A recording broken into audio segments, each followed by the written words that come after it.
نبی کریم صلی اللہ علیہ وسلم کے سفر ہجرت کا، اور ساتھ ایک اصول بیان کیا کہ جو اللہ کا دین ہے وہ بندوں سے کام لیتا ہے، بندوں کا محتاج نہیں۔ اس لیے فرمایا اللہ تنصروہ فقد نصرہ اللہ، اگر تم اللہ کی مدد نہیں کرو گے پھر بھی اللہ کا دین پھلتا پھولتا رہے گا۔ تو جب بھی اللہ دین کی خدمت کے کسی شعبے کی توفیق عطا فرما دے تو یہ آپ کی صلاحیت کہیں پیچھے ہے، یہ اللہ کا انتخاب ہے، اللہ کا فضل ہے، اللہ کا کرم ہے۔ اس پر شکر بھی ادا کرنا چاہیے، اور اس عہدے کی، اس منصب کی صلاحیت کو برقرار بھی رکھنا چاہیے اور آگے بھی بڑھانا چاہیے، امپروو بھی کرنا چاہیے۔ یہاں جناب صدیق اکبر رضی اللہ تعالی عنہ کا خاص طور پر ذکر ہے کہ اللہ کے نبی صلی اللہ علیہ وسلم نے جب سفر ہجرت کا اللہ کے حکم سے فیصلہ فرمایا تو یہ اتنا سیکرٹ تھا، اتنا خفیہ رکھا کہ سوائے صدیق اکبر اور ان کی آل کے کسی اور کو اس میں شریک نہیں کیا۔ بڑے بڑے صحابہ تھے لیکن اپنا ایک انداز ہے۔ سماجی زندگی میں بھی ہم ہوتے ہیں، کسی پر کسی پہلو سے اعتماد کرتے ہیں، دوسرے پر کسی پہلو سے کرتے ہیں، اس کا مطلب یہ نہیں ہوتا کہ دوسرا قابل اعتماد نہیں ہے۔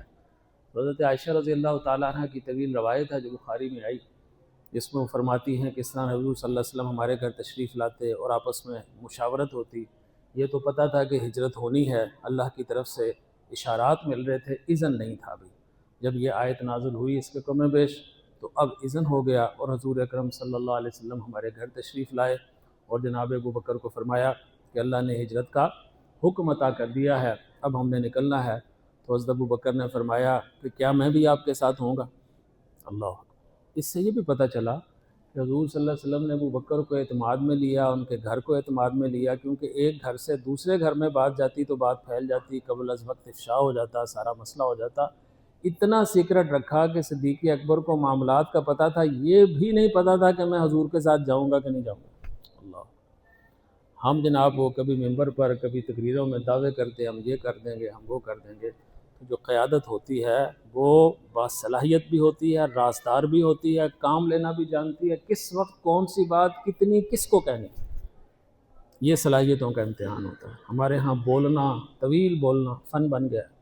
ہمارے مبلغین اور داعیین تو 2-2.5 گھنٹے سے پیچھے رکتے ہی نہیں ہیں، اور حضور اکرم صلی اللہ علیہ وسلم نے کبھی لمبی طویل اس طرح تقریر اختیار نہیں کی سوائے خطبہ حجۃ الوداع کے۔ تو یہاں صدیق اکبر رضی اللہ تعالیٰ عنہ کا پورا گھرانہ ہے۔ حضور اکرم صلی اللہ علیہ وسلم نے یہ انتخاب فرمایا جب، تو صدیق اکبر نے کہا کہ یا رسول اللہ میں نے اس کام کے لیے 2 اونٹنیاں تیار کی۔ اب یہ ہم جیسے مذہبی لوگوں کے لیے خاص اس میں ایک تبصرہ ہے۔ حضور نے فوراً فرمایا کہ میرے حصے کی جو اونٹنی ہے میں اس کے پیسے دوں گا۔ اللہ، دیکھو نبی کی غیرت۔ یہ جو ہم لوگوں کی جیبوں پر نگاہ رکھنا، اب تو ماشاءاللہ سیاسی قیادت بھی یہی کرتی ہے کہ جو آپ کا کارکن امیر ہے اس کے ذمہ یہ لگا دیا، اس کے ذمہ وہ لگا دیا، خود ایزی بیٹھے ہوئے ہیں۔ مذہبی بیچارے تو بہت پیچھے رہ گئے ہیں۔ تو اب نبی کریم صلی اللہ علیہ وسلم نے اس غیرت کا اظہار فرمایا۔ اس سے پتہ چلا کہ جو مومن ہوتا ہے وہ غیرت مند ہوتا ہے، وہ دوسروں کی جیب میں بھرتا ہے، وہ دوسروں کی جیب پر نگاہ کم سے کم رکھتا ہے۔ پھر حضور اکرم صلی اللہ علیہ وسلم نے ساری ترتیب بنائی اور خان وعدہ صدیق کو اس کا منتخب فرمایا کہ حضرت اسماء رضی اللہ تعالی عنہا جو حضرت صدیق اکبر کی بیٹی ہیں، وہ روزانہ کی خبر بھی لاتی اور کھانا بھی پہنچاتی، اور حضرت عبداللہ یہ صبح کا کھانا پہنچاتے، شام کا کھانا پہنچاتے، دوپہر کا یہ پہنچاتی، اور پورا قریش کی ساری جو کارروائی تھی اس سے آگاہ بھی فرماتے۔ اور انہی کا ایک غلام تھا حضرت عامر بن فہیرہ، ان کا کام یہ تھا کہ وہ بکریوں کو لے کر جاتے اور ان کے جو نقش قدم تھے ان کو مٹا بھی دیتے، اور حضور صلی اللہ علیہ وسلم کو صدیق اکبر کو رپورٹ بھی دیتے اور دودھ بھی پیش کرتے۔ اور جب یہ دونوں اونٹنیاں آئیں تو حضرت صدیق اکبر نے اپنے قبیلے کے خاص دوست عبداللہ بن اریقط کو کہا کہ ان اونٹنیوں کو لے جاؤ اور فلاں مقام پر 3 دن کے بعد ہمیں ملنا۔ یہ آپ دیکھیں کہ سفر ہجرت کی ساری جو داستان ہے حضور کے بعد صدیق اکبر کے خانوادے کے گرد اور ان کے متعلقین کے گرد ہو رہی ہے۔ اور ادھر مکہ میں حضور صلی اللہ علیہ وسلم نکلے ہیں تو حضرت علی رضی اللہ تعالیٰ عنہ کا مقام بھی بڑا اعلیٰ اور معتبر ہے کہ فرمایا کہ آج پورے میری چارپائی پر، میرے بستر پر سونا ہے، اور بستر پر سونا کیسا تھا کہ رؤسائے قریش بلکہ قاتلین قریش وہ حضور صلی اللہ علیہ وسلم کے لیے بڑا ہی غلط اور مہلک فیصلہ کر چکے تھے۔ تو حضور اکرم صلی اللہ علیہ وسلم کو اللہ نے بذریعہ وحی بھی اطلاع دی۔ ایسے وقت میں حضرت علی کو اس بستر کا حکم دینا گویا موت کو دعوت دینا، اور حضرت علی کی شجاعت کا اور اپنے محبوب صلی اللہ علیہ وسلم پر اعتماد کا یہ عالم تھا کہ ایک لفظ نہیں فرمایا۔ ورنہ ہم جب آزمائش میں آئیں تو بچے بھی کہتے ہیں جی اس کام کے لیے میں ہی رہ گیا تھا، کیوں جی زیدی صاحب، یہ چلتا ہے۔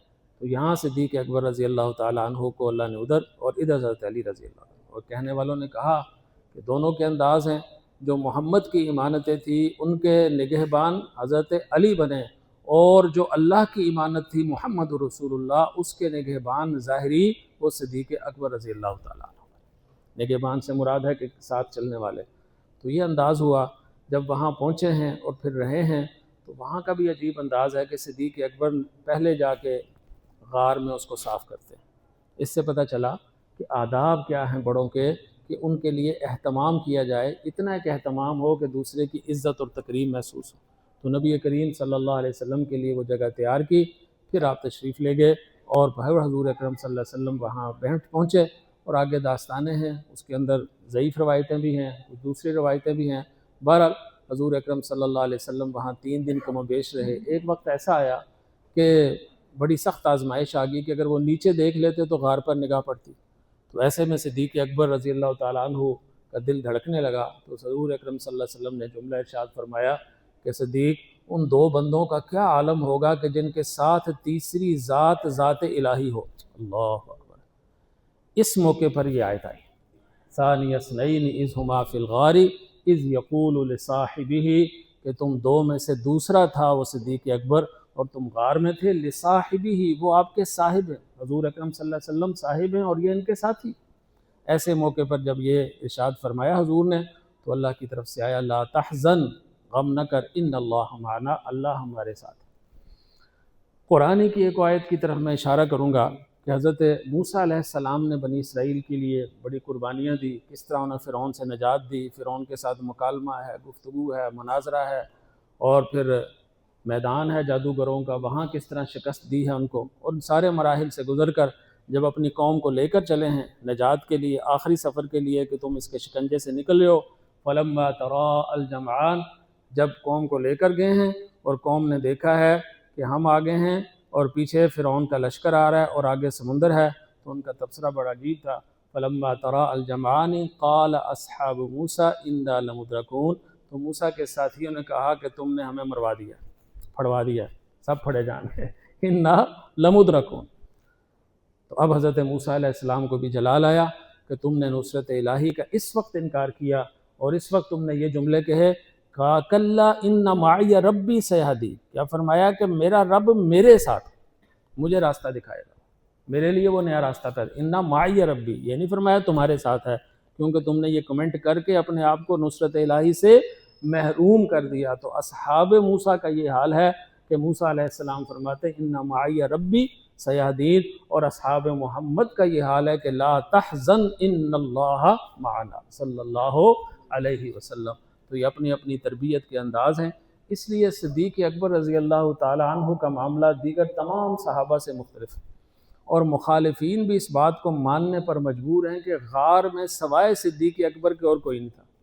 حضرت عباس اس وقت تک وہاں نہیں ہے، اسلام میں قبول نہیں کیا، حضرت علی مکہ مکرمہ میں وہاں ہیں، حضور کی دوسری ڈیوٹی انجام دے رہے ہیں، تفویض کی ہوئی، تو ایسے میں حضرت صدیق اکبر کے سوا کوئی نہیں تھا، اور اس آیت کا مخاطب سوائے صدیق کے کوئی اور ہے نہیں۔ اور لا تحزن ان اللہ معنا کی برکت دیکھیے کہ حضور اکرم صلی اللہ علیہ وسلم کے ساتھ غار میں بھی رہے، پوری زندگی بھی رہے، اور حضور صلی اللہ علیہ وسلم کے تشریف لے جانے کے بعد آج بھی وہ معیت کا سامان ایسا ہے کہ آج بھی حضور اکرم صلی اللہ علیہ وسلم کے ساتھ ہی وہ آرام فرمائے۔ اللہ اکبر، جیسے اپنے آقا و مولا کے ساتھ ایک طرف۔ اور پھر ان کا دوسرا اعزاز سیدہ عائشہ رضی اللہ تعالی عنہ کی وجہ سے ہے۔ کہتے ہیں کہ باقیوں کے بھی فضائل ہیں، سیدہ عائشہ کی کئی خصوصیات ہیں، لیکن سب سے بڑی یہ خصوصیت کیا ہے، اس سے پہلے ایک واقعہ سن لیجئے کہ حضور اکرم صلی اللہ علیہ وسلم کا انداز تھا کہ جس زوجہ مطہرہ کو اپنے حوالہ زوجیت میں لاتے تو ایک جگہ اس کے نام مختص کر دیتے۔ حارثہ بن نعمان رضی اللہ تعالیٰ عنہ اپنی جگہ وقف فرماتے جاتے، اور حضور گویا ان کے نام انتقال کر دیتے، رجسٹری کر دیتے۔ ہمارے ہاں بیچاری بیوی پتہ نہیں کتنے بچوں کی ماں ہو جاتی ہے، اس کو کہتے ہیں پرائی ہے، اس کے نام کچھ نہیں کرنا، اللہ اکبر، اپنی اولاد کے نام کرنا ہے۔ تو حضور صلی اللہ علیہ وسلم نے وہ جو حجرہ بھی ہوتا تو سیدہ عائشہ کا جو حجرہ تھا اس میں حضور صلی اللہ علیہ وسلم کی وفات بھی ہوئی اور تدفین بھی ہوئی۔ کہتے ہیں حضرت عائشہ کے کئی اعزازات ہیں، ایک بہت بڑا اعزاز ہے کہ حجرہ نبوی، حجرہ عائشہ وہ مکین گنبد خضرا کی آرام گاہ ہے، اللہ، اس میں کوئی اس سعادت میں شریک و سہیم ہی نہیں۔ اور یہیں حضرت صدیق اکبر رضی اللہ تعالیٰ عنہ ایک طرف اپنے آقا و مولا اور دوسری طرف اپنی بیٹی کے اس حجرے میں ہیں۔ یہ وہ مقام ہے جو صدیق اکبر کو ہوا۔ اس لیے صدیق اکبر رضی اللہ تعالیٰ عنہ حضور کے چہرہ دیکھے بغیر وقت نہیں گزارتے تھے۔ جب وہ وقت آیا اللہ کے راہ میں سامان مہیا کرنے کا تو اس وقت بھی سب صحابہ نے کہا ہم یہ کریں گے، سب نے اپنی اپنی استعداد کے مطابق کیا بھی، لیکن صدیق اکبر کی جب بات آئی تو سب کچھ اٹھا کے دیار رسول میں پیش کر دیا، جس کو اقبال نے کہا کہ وہ رفیق نبوت، اللہ اکبر۔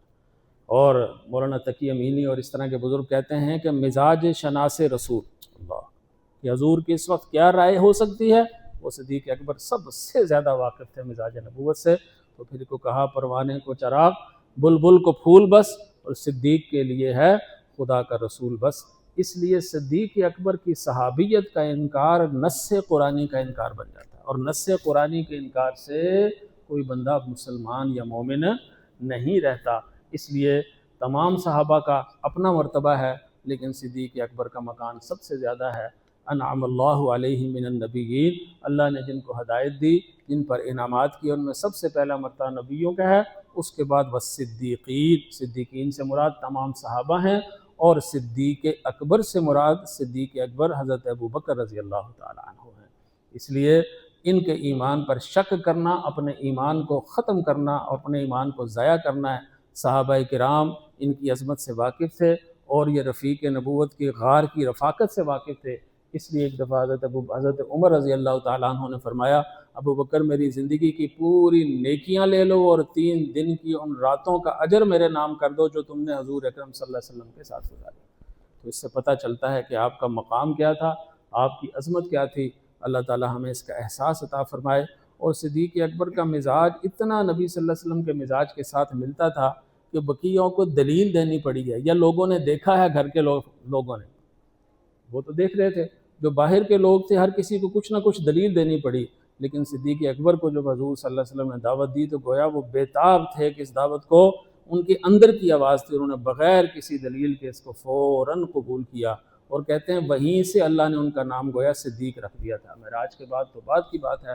تو اللہ تعالیٰ ہمیں تمام صحابہ کی عظمتوں کا احساس عطا فرمائے، اور خصوصاً سیدنا صدیق اکبر رضی اللہ تعالیٰ عنہ اور ان کی بیٹی سیدہ صدیقہ بنت صدیقہ حضرت عائشہ رضی اللہ تعالیٰ عنہ، ان کا بھی آگے پورا ذکر سورہ نور میں آتا ہے۔ ان دونوں کی صحابیت کا انکار کرنا یا ان پر زبان تان دراز کرنا نص قرآنی اور قرآن کے حکم کے خلاف چلنا ہے۔